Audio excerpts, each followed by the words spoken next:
This is the last video on this channel on the mathematics of continuous time signals and systems. Now it's just to wrap things up. We'll look at one little thing here about the interpretation of the lower limit.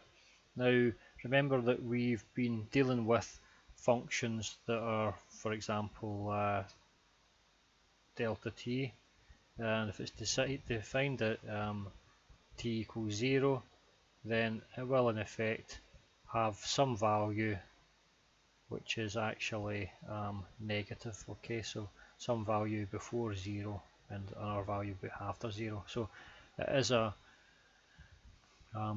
even function.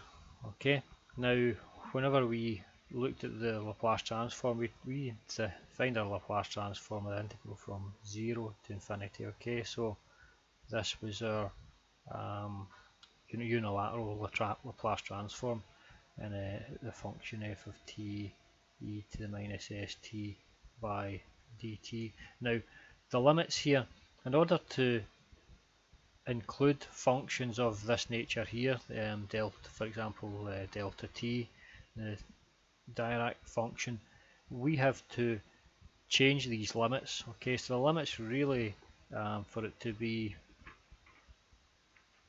written properly, the limit really should be written as the integral from 0 minus to infinity. Okay, so 0 minus just means an infinitesimal area at a point on the negative side of this axis. Okay, by delta t, say e to the minus st by dt, and the value of that would equal 1.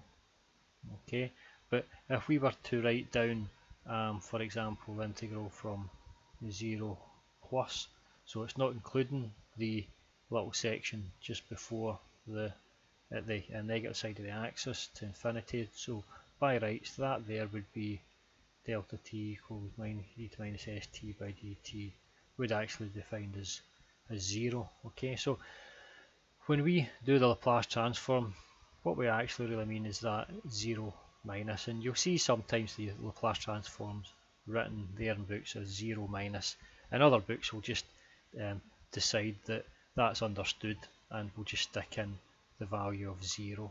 Okay, so it's just in case you see that little bit of nomenclature. Okay, so that's the end of the section here. So we've covered the mathematics of the Fourier and the Laplace transforms, and we will begin on in another video series and looking at the mathematics of the discrete time signals and systems, and that again will be another maybe 40 or so videos. Okay, so I hope you've enjoyed this series and it's been of use. Okay, so thank you and goodbye.